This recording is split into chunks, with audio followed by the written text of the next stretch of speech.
Hey guys, Ben here and welcome back to another video. Today we're going to be talking about a Smallville animated sequel. So I was at Liverpool Comic Con just on the weekend. They did a panel and we got to break it down. So if you do go on to enjoy the video, please be sure to leave a like and a comment and subscribe and turn on notifications so you don't miss any future videos later this year. So guys, we are back making videos on Smallville because I was lucky enough, as I said, to attend a panel at Liverpool Comic Con this weekend that was all to do with Smallville, and it was great seeing everyone. So I'm going to go through the list of people that were at the panel. We had none other than Superman or Clark Kent himself, Tom Welling. We also had Michael Rosenbaum, Erica Durant, Laura Vandervoort, Aaron Ashmore, John Snyder, and Eric Johnson. So first off, it was obviously great to see them in real life. And I'm going to play you guys a couple of clips throughout this video from the event that I recorded, because it basically gives you a better insight into exactly what they talked about rather than just me explaining everything.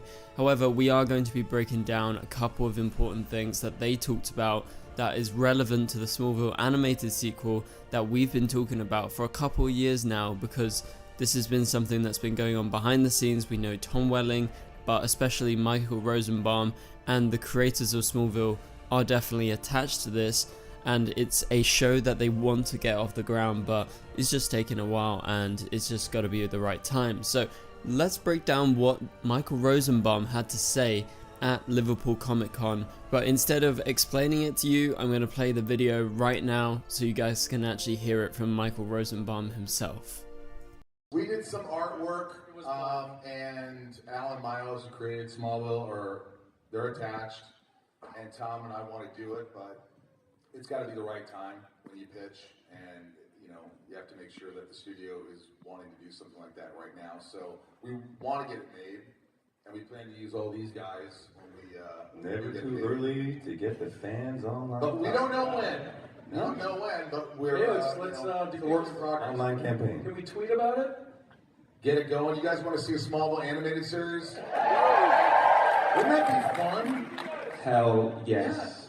They're down for it. Thank you so much. Okay, so that is what he said at the event, and let's break it down. So yeah, the showrunners are attached, we know that. We've known for a while that they did the artwork, which is going to be part of their pitch, because if you guys didn't know, when you pitch a TV show or a film, you need to have something to show, right? Like, you obviously haven't filmed anything, or maybe you have a few like animatics that you could show because it's an animated TV show that you're pitching. So having kind of character designs, a style, I guess, is a very important thing. So that's why they've already made some artwork. They've obviously hired someone to do that, and at least they've got that behind them. And obviously what he says in the clip is he wants to do the show, Tom wants to do the show, they want to get everyone involved.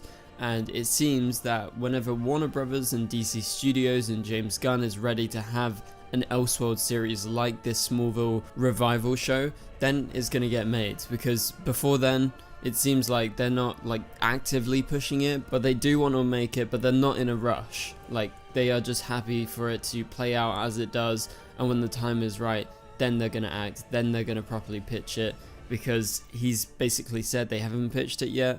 Although they have all this artwork, they have everyone attached, and they're basically ready to go whenever they get the green light, but they don't have that right now. And so he also mentions the fact that the studio has to be wanting to do something like that right now. So that kind of gives me the idea that maybe he's talked to James Gunn, he's talked to the guys at DC Studios, and they're like, okay, Michael, we like your idea potentially, or they might be like, we don't like your idea, but I'm not really getting that impression yet. But I'm guessing they've probably talked to each other, and the time isn't right now, as they are kickstarting this DCU, and they are really focusing on all of these mainline kind of DCU films and TV shows and animated shows like Creature Commandos. So they're getting priority, and I don't think Smallville would get priority right now. But one thing that goes against that is we know there is going to be a bunch of animated Elseworld shows that are coming, but I think the main difference is those are going to be brand new shows. Like, they are something new, and Smallville obviously would be a revival show. It would be a continuation off of Smallville, and I guess, they probably realize Smallville has a big fandom out there, but I'm not sure, because it's been such a long time, if, you know, they are a bit hesitant to do it potentially. But also I wanted to shout out the interjection where basically they're like, it's never too early to get started, to get things on board, to get people, fans, and an online campaign going, because I feel like that is gonna be the main thing here. It's about the fans, right? It's about us coming together, being vocal, and getting the attention of DC and Warner Brothers, because if you guys remember what happened with like Zack Snyder's Justice League, like that was all to do with the fans and their voice being heard. And I know this is a different case because this is something completely different. Smallville was finished, Smallville was done, and it's a great show for what it is, but this is obviously something that fans want to see.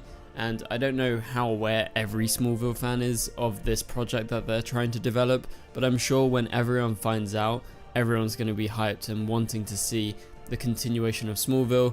Also, in the panel, they actually talked about like that we must see more of Clark as Superman, because obviously they didn't get much of that in the show at all.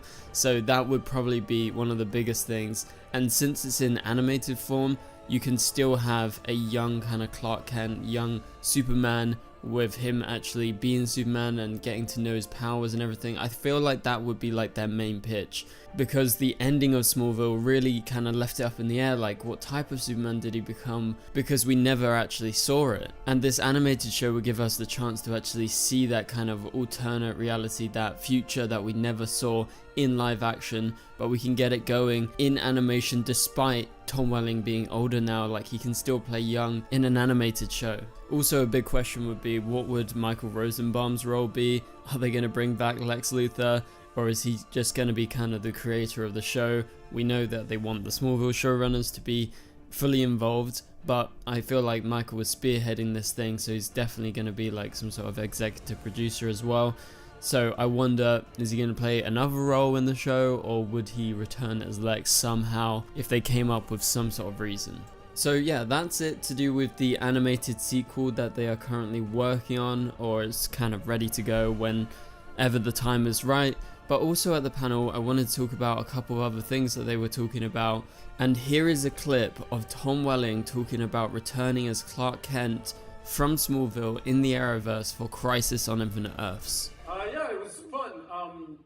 There had been some discussions about showing up on some of the other DC shows, and it just didn't feel right. But it was fun because I thought that the way they wrote it was a version of the Clark that was on Smallville, just older, and making different life choices. And I've said this to you before, but I try to do more things like Jonathan, like the way I walked, and the fact that I was like, where are my gloves? And they're like, we don't have any gloves for you. And I was like, well, I don't have powers, I need gloves. Who chops wood, with no gloves? And so I had to borrow some from one of the grip guys, and then I had to get back at the end. But yeah, it was a lot of fun. I got to see Erica again, and got to go back to the farm, and it was kind of pretty nostalgic. Oh, with what I said to him? Yeah. It's the easiest one I've ever had to say. You're not Lex. And I just remember looking at him being like, this is so easy to say. You're not Lex. Yeah. Thank you. So in the clip from the panel, he actually talks about the idea of him returning was definitely something that he was like open to, but it just had to be the right time, and Crisis was the right time.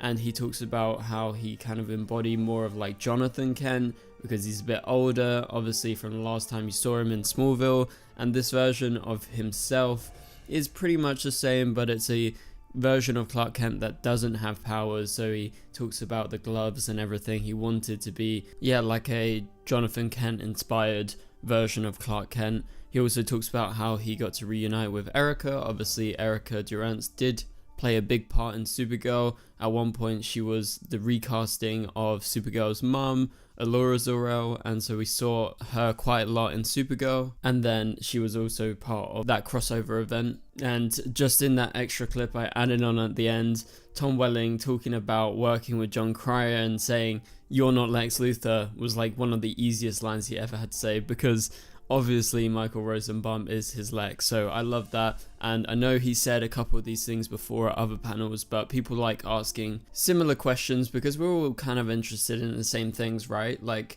We want to hear of their experiences shooting the show, but also when he returned. And obviously we want to know about the future of Smallville. Is there a future out there? Because we love how Tom Welling, Michael Rosenbaum, Erica Durance, all these actors are going to all these Comic Cons, interacting with fans. They obviously clearly care so much about Smallville. I mean, even just look at Michael Rosenbaum and Tom Welling doing their Talkville podcast and all the events that they do in America. Like, it's a big deal for them, and I feel like it would just be kind of a full circle moment if they were to get this animated show off the ground, because it really does feel like they're putting a lot of effort and energy in the last however many years into bigging up the Smallville fandom, and it still lives on, which is just crazy to me because it's been such a long time. But yeah, there is a lot of crossover with the Arrowverse, with very similar fans. Like, we all kind of like all those shows, including Smallville, including Supergirl, including The Flash, Arrow, everything like that. But just to end this video, I wanted to insert a clip of Tom Welling saying this. Leave Batman. So yeah, maybe we'll see Tom Welling as Batman in the DCU at some point, because the fan asked, who would you like to play? And he replied, Batman. And obviously, who wouldn't want to be Batman? But yeah, thank you guys so much for watching. That pretty much does it for this video, guys. Leave a like, leave a comment if you enjoyed this video, and make sure to subscribe if you're not subscribed, and turn on notifications so you don't miss any future videos. We're going to be uploading lots in the next couple of weeks, so stay tuned, guys. Click on the top right corner of the screen to watch my latest video, and I'll catch you guys later. Goodbye.